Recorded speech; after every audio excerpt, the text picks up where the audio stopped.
Yes, we've got it. May the 5th. We've got the big one for you. Cotto against Mayweather. And that's the new Cotto against, well, maybe it's the old Mayweather. Who knows? You'll have to tune in. Get your package, get your deal, and watch it with us. And thanks, by the way, for emailing, because we're the only television show that did Twitter before it did email. That's the way we work. There it is there, Bunce at boxnation.com. There's my Twitter, at Big Daddy Bunce. I've got some emails. I'm going to read them out. I know I've got lots of things, but I've got to do it, otherwise it's not worth it. This one's from David Hemsley. He says, Steve, do you think Nathan Cleverly would have any chance against Chad Dawson if he comes through against Hopkins? Well, I fancy Dawson to maybe beat Hopkins. I think it's going to be ugly, because that's what how Bernard likes to make it. And I really do, I think Nathan against a better fighter is a better Nathan Cleverly. I seem to be in a bit of a minority, but that's what I think. Why not? But why not go to Boris Cloud first and then Chad Dawson? Build that baby up. And from James Tucker, a light heavyweight from Doncaster. How are you doing, Jamesy? He says, I want a quick shout out to my manager, Carl Greaves, one of the best managers in Britain at the moment, who's got me a Central Area title fight on March the 9th. Good luck with that. I might get you on the show, James. And from Emma Copley, she says, hi, Steve. I'm new to boxing, but I'm loving the sport. Despite the Hayen Chisora shambles last week, keep up the good work. Thanks very much indeed, Emma. And I've got a treat for everybody. When the show's finished tonight, don't rush out of the room too quick, because I've got 90 seconds of something at the end that will genuinely make your jaw drop. You won't believe it. And Cara has emailed in from the charity for Louis. She says, thanks so much for mentioning the charity. That was good. We do have a great boxing community, Cara. You're absolutely right. What? I've got another guest in the studio with me now. I've known this guy a while. I've been monitoring him for even longer. It's a delight to welcome an unbeaten heavyweight who's fighting on Box Nation this Friday at the Troxy. I'm not sure if it's a nightclub anymore or just the venue, the Troxy venue in the heart of East London. It really is. Anyway, his name, and he's here, is Dillian White. There he is, smiling, smiling, relaxed. All right, that's enough. That's enough. You've got bigger cheers than me. Slow down. Now, Dillian, this is going to be your 5th bout. Yeah. I've seen 2 of you to last 4, and you're just relaxing into it a little bit more. Are you conscious of that when you're in the ring? Are you conscious that you're just relaxing a bit more? Yeah, you know, it's something that we've worked a lot in the gym. Like, I got a very good coach, Chris Oka, and he's always going at me about, you know, being relaxed, and if I'm relaxed, I'll get more of what I'm doing, and I'll have a longer career and all of that stuff. So I've just been trying to listen more and trying to, you know, just relax. Because, I mean, you know, the last fight, which I think was up in Liverpool, yeah, and there was a couple of rounds there where you seemed stiff, and then you could see your shoulders dropping, and you must sense the difference when you're relaxed to when you're sort of a bit stiff and on edge. Well, once I'm relaxed, my shots is fast, you know, they're strong and explosive, but sometimes I get a bit tense and a bit aggressive, then I just want to just, you know, swing for the fences and stuff. But and do you think that's because when you used to do, was it kickboxing or whatever, mixed martial arts, and also when you're an amateur boxer, you stopped quite a few guys, didn't you? Yeah, well, it's a mixture of things. In martial arts, you know, in kickboxing, my coach always taught me to be aggressive and come forward. And, you know, I've done that for years, so, you know, it's just like, what I'm trying to do now is forget everything and try and go back to the beginning, rebuild again. Yeah, so it's quite hard. Start from scratch. Yeah, it's hard, you know, getting the balance right, you know. Now you did some sparring, if I'm not mistaken. Did you do some sparring with Del Boy Chisora? A little bit of sparring with Del Boy? I spar with Del Boy regular. Yeah. You know, he's a good sparring partner, very strong guy. You know, he comes forward as everyone's seen the Klitschko fight. Yeah, he did try, didn't he? Listen, I think he did excellent. You know, yeah, he showed heart. Well done.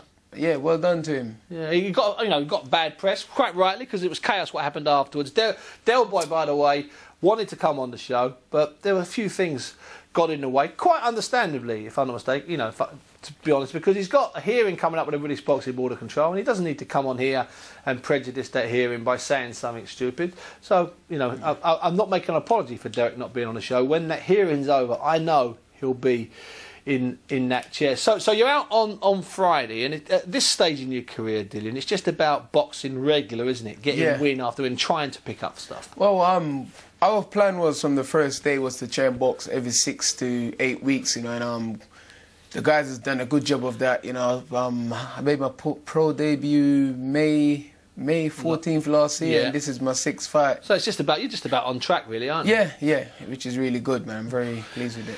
Now, when you were an amateur, you of course you outpointed Anthony Joshua, who since then went on to lose in the finals of the World Amateur Championships, qualify for the Olympics, and be basically the #2 seed at the Olympics. And you boxed him. It was a tight, hard fight. I mean, it was a proper fight, wasn't it? I mean, it was a hard fight. I put him down. You know, I could have knocked him out, but then once again, I was a little bit tense. You know, and I made a few mistakes and whatever, but.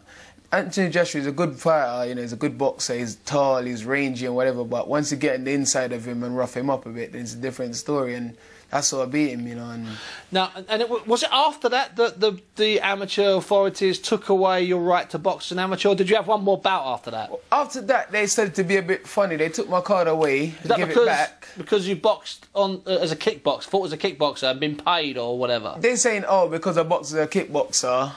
And to be honest, I don't really know the full story of it, but they was like, oh, because you did kickboxing and this and that. And I was like, that's rubbish. People like Pele Reid, Scott Quigg, all of those guys that's actually done kickboxing. So what's the issue with me? But, you know, it's just one of those unfortunate things that happen. And, you know, I went to Sweden, I boxed in a tournament. This was your last bout then as an amateur? I think I boxed one fight here after that. Okay. I went to Sweden, I boxed in a tournament.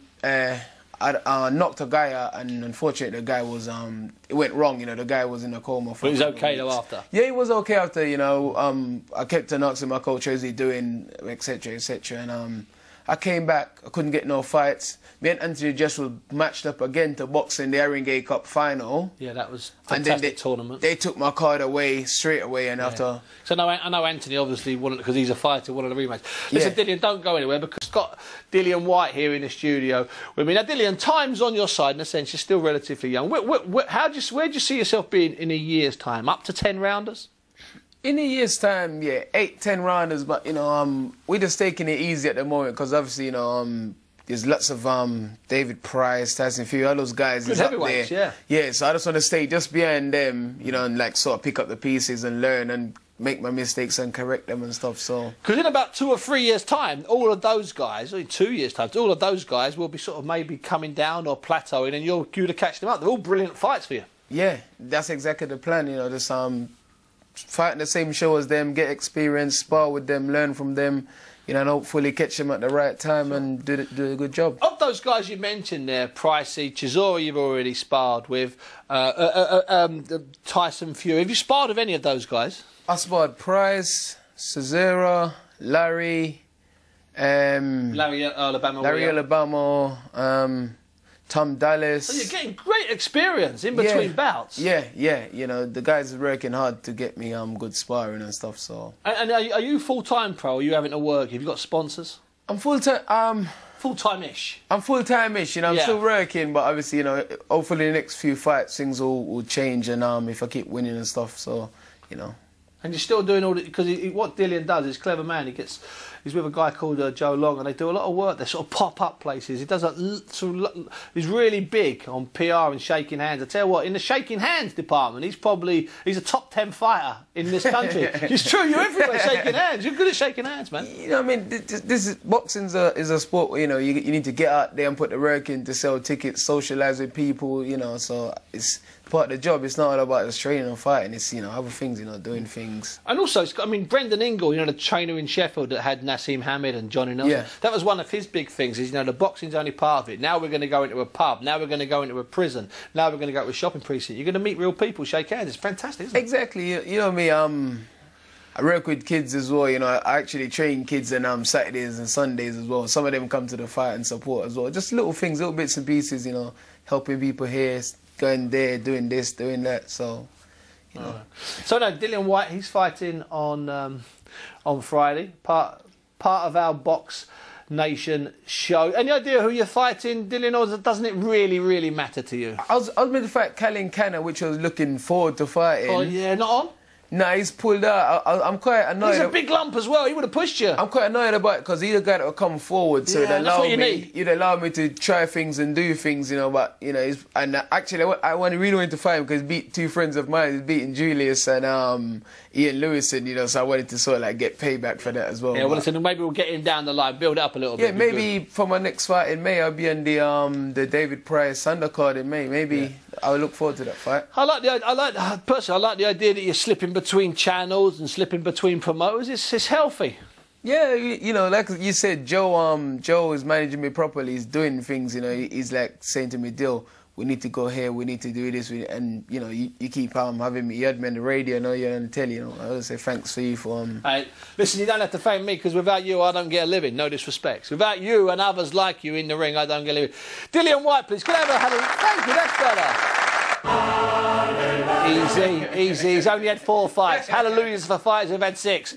Now, listen, we're back on Friday, which is going to be a good show, be a lively atmosphere. So I've got a big lineup tonight. It's been great to hear from Nathan Cleverly, great to have Billy Schwer in the studio, great to have Kevin Campion and his boys. Now, here's something that you probably haven't seen. I told you I had something good for you. Watch this and enjoy it.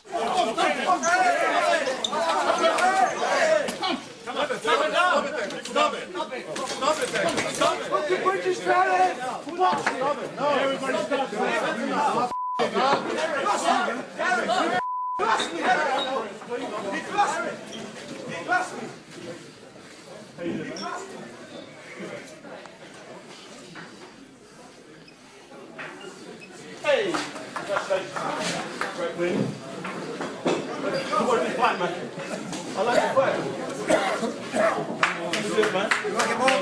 Huh? Let's get over it. You knocked him out, man. Get away from me, man. You think I'm going to lose my life over you? Yeah, whatever. Watch the tape. I'm going to shoot. Watch the tape. You're no Take it easy. Take it easy. It's okay. I'm going to physically shoot